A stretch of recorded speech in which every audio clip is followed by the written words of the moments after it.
Hey guys, welcome to Pickups video. I'm going to focus on one game in particular in this video because I'm very excited about that. Not that the other stuff's nothing to be excited about either, but you'll see what I mean when I get to it. Right, first of all, I've been buying caps because, you know, as time goes on, you know, my head gets ever more exposed, my scalp gets ever more exposed to the elements. I'm going to need protection, and up until now this is the only cap I had, which is really boring and old and scruffy and lame. So I've been buying some caps. I went for some quite strange and silly and interesting ones though, not least of all this one. Oh yeah! Can you see me rolling through the streets of Compton in this, yeah? Yeah, I'll be an intimidating motherfucker. Yeah, I probably won't be wearing this anywhere outside of Glastonbury, but it's a pretty fucking cool thing to have just sat in the room. Yeah. Then I got this cap, which is pretty cool. Obey worldwide propaganda. Now apparently this trademark, this brand is already passé in cool circles, but I just like its affiliation to the street artist whose name I can't remember, who did the Obey thing with the Andre the Giant face, if you know what I'm talking about. Yeah, it's just an anti-authoritarian kind of thing, and I like that. Very good.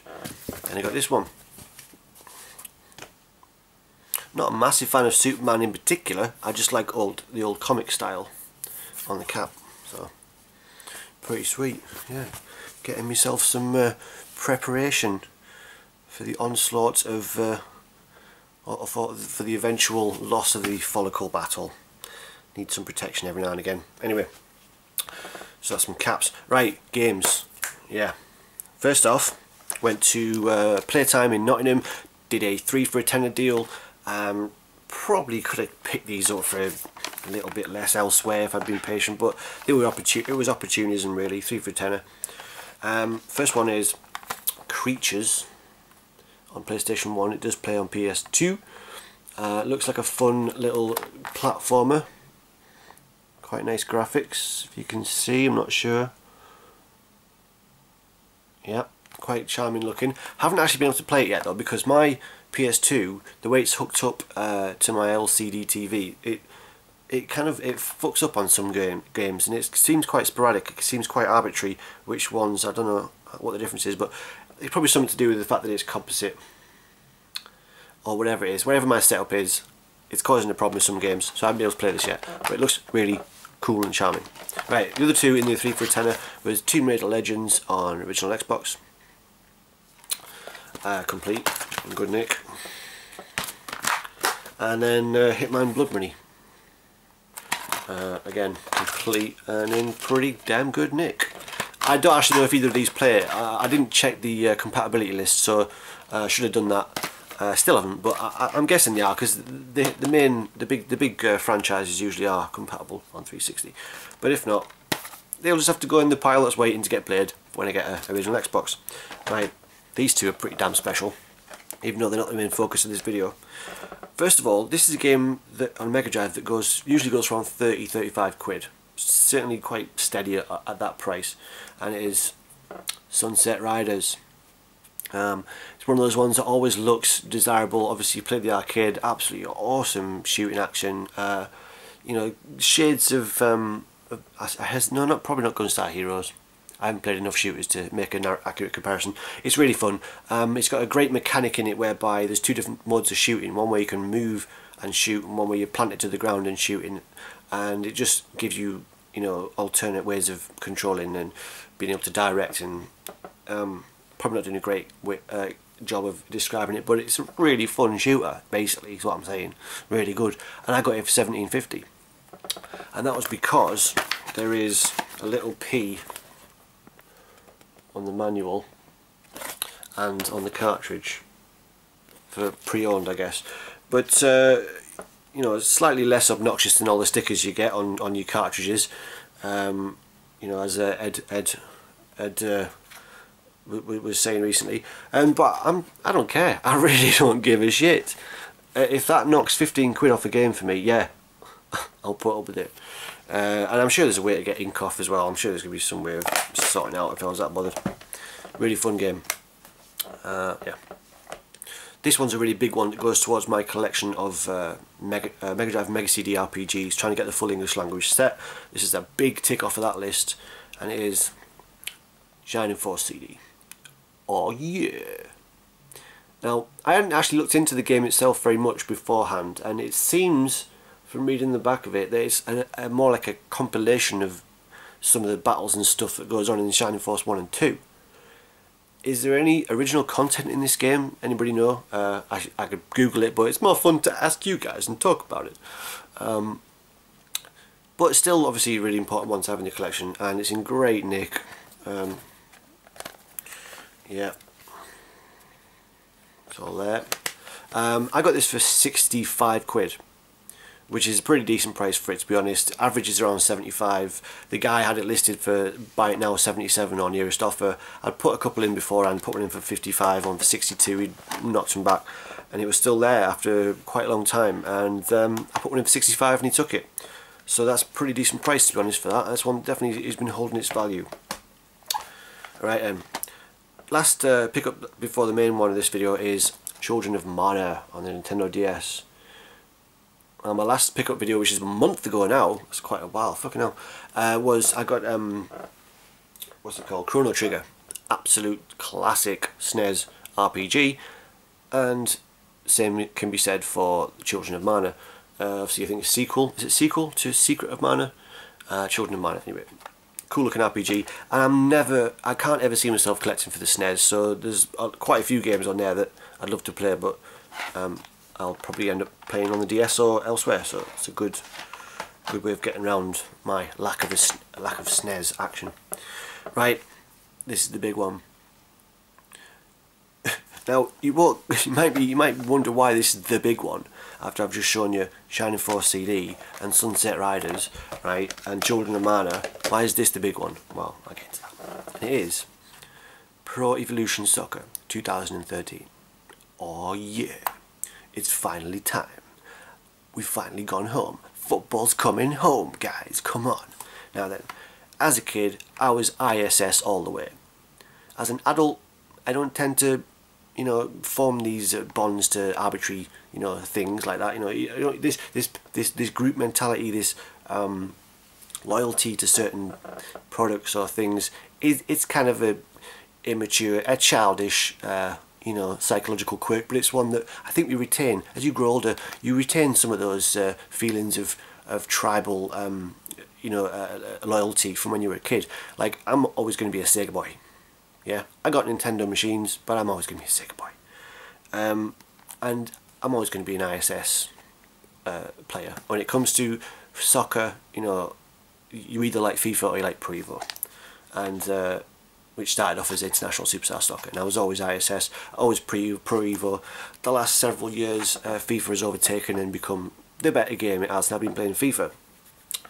But it never quite felt as good as Pro Evo used to do. And let me tell you, 2013 is the time to go back to Pro Evo. It's finally time. It's finally time to go back to Pro Evo. It's a really cool game. So yeah, so I want to talk a little bit about why it's better than FIFA this year. Now, one of the things is in the errors, funnily enough. The mistakes that can happen, the rebounds, the mistimed acts, you know, the occasions where it just seems completely random, make the game that much more interesting and exciting and varied. There's lots of variation in this game compared to the new FIFA's got a variation in it as well.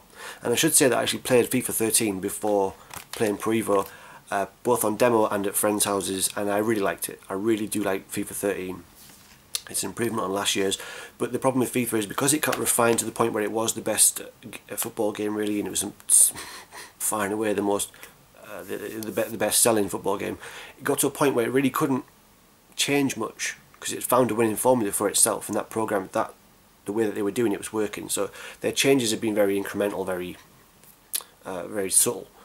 So they've got to a point now where they really can't update anything. They haven't struggled to update stuff to validate bringing out a new game really that's anything more than just a data update, a new data pack. Whereas Pro Evo had a bit of an identity crisis, didn't really know what it was doing, tried to go a bit more arcadey, tried to steal stuff off FIFA, didn't really know what it was doing, lost its way, and now it's come back and it's been able to completely reinvent itself, or take hold of some innovations that are really separate to FIFA. And it's things like there's really good second player control. So you know, I know FIFA can do that as well, but it's a lot smoother in this, I think. Manual passing, manual shooting is an option as well. When you get proficient at it, it's really helps. It really is good. Yeah, the graphics are better. The graphics are better on Pro Evo, and this one absolutely definitely. When you go back to playing FIFA after, it looks like a cartoon compared. The physics are better in Pro Evo in this one. Yeah, like I said before, the random feel of it, ball bounces around, and it just seems to be a lot more going on, a lot more variety. And it's easy to grasp the simple aspects and have a game. It's easy to, you can grasp the simple aspects and score goals and have a game. But the tricks and the extra stuff and the nuance and the depth is really rewarding, although it's a little bit difficult. It does take a little while to kind of learn those new moves, the tricks, the flair stuff. Like for example, some of the moves require holding both the right trigger and right button at the same time whilst doing something else, and I just find that a bit clumsy. I never really liked pressing the right trigger and the right button at the same time, but maybe that's just me. But when you get used to these tricks, and I certainly haven't yet mastered even half of them, there's a lot more depth to the game. What else can I say about it? There's one thing that's completely unacceptable though, and unless I've got this wrong, it seems to be the case that you can't change the control method individually. So if you're on a two-player game and one of you prefers the FIFA button layout, as far as I can tell, you can't change it for individually for just one player. If you change it, you've changed it for both players. That's unacceptable. Surely they could do an update to fix that if that is the case. What else? Okay, yeah, there's no official leagues in Pro Evo. There's no, there's not many official leagues, not many official teams. FIFA's got well, it's completely licensed. Everything in FIFA is licensed, all the players, clubs, that kind of thing. So there's that, but that's quite a shallow reason not to go for Pro Evo over FIFA. And you know, to be honest, there is an edit function if you're really that bothered. You could spend a lot of time updating or changing all the names, because they've all got the likenesses, of course, but you could go in there and change all the names if you want, or the club names, sorry, things like that. The player names are all correct, I think, yeah. But that's a really, it's a really, you know, that's a what's the word? A shallow reason to reject Pro Evo. It's a more fun game, and I can say that with absolute conviction. This is the year to finally go back to Pro Evo. It's finally happened. If you've been wondering. I know some of you out there have. So yeah, this was kind of a spur of the moment, because I was going to get FIFA. I played it with my friend, really liked it. I hadn't actually played the demo of this that much, but then I thought, do you know what, let's read some reviews. So I read the reviews at, you know, good places like Edge and Games Trademark, and, you know, good magazines, good things like that. And it just all added up, and so I bit the bullet and I went for it. I'm a maverick, I'm living on the edge. The only problem is, both my friends that I would normally play football games with online have FIFA. So I won't be able to play online with them unless I convince them to get Pro Evo. And that's one of the things about this kind of situation, where you have two competing titles. One of them is far more popular. People will get it because it's more popular, because they'll be able to play with their friends online. Even though the other game's better. So I'm saying it now. People, it's time to go back to Pro Evo, okay? And if you do, add me on Xbox Live. My username is down there. Yeah. Okay, so I think that's all I can say about Pro Evo. I'm just really excited to have it, because it's like, yeah, it's been a long time since I plumped for one of this over FIFA. So that's it. Alright guys, speak to you guys later. Bye bye.